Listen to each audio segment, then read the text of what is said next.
So we're getting towards the end now, guys, and what we're talking about here is step number 6 of your financial wealth workout.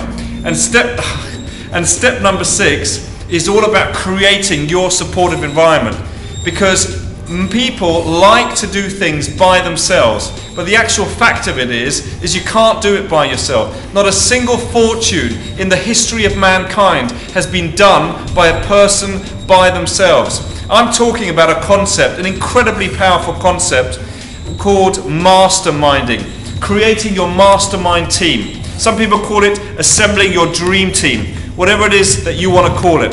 The idea behind it is to surround yourself with those individuals that complement your weaknesses. Come on, let's face it, you're not going to be fantastic at everything, but you are going to be good at some things. Now, the things that you are weak at, you need to select those individuals and invite them into your team. So, for example, in terms of finances, you're probably going to want to have some legal people, and more importantly, really, is tax people, for example. Could be sales, could be marketing, whatever it is that you need some help with.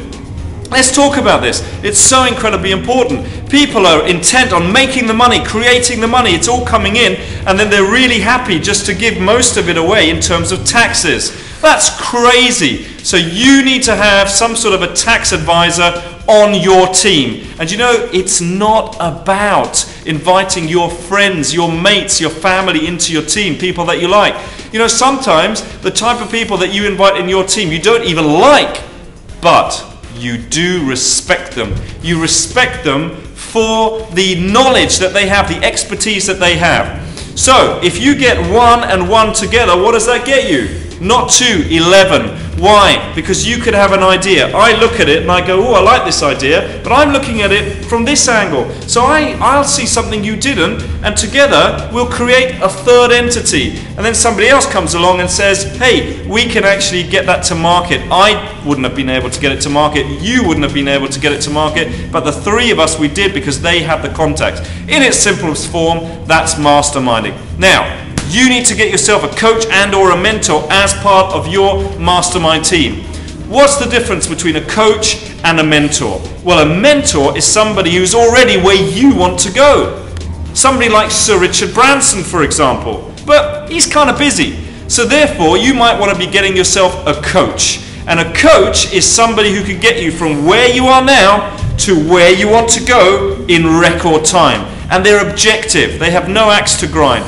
They're there for you. So it's, again, not friends, not families, it's a coach. And you might have to pay them, but you know what? People say to me, I don't have the money. Guess what I reply? You can't afford not to have a coach. Okay? Very, very important. If you can have both, even better. Make sure you get your mastermind team assembled as soon as possible. As many people as it takes. Meet regularly. Tell them what you're willing to do. But remember this. If you make it about yourself, remember step number 2, purpose. If you make it about yourself, how intent is your mastermind team going to be in wanting to help you achieve that wealth? Not so much unless you pay them, which you can do, of course. Find out what's in it for them. Ask them, what will it take for them to mentor you and to coach you?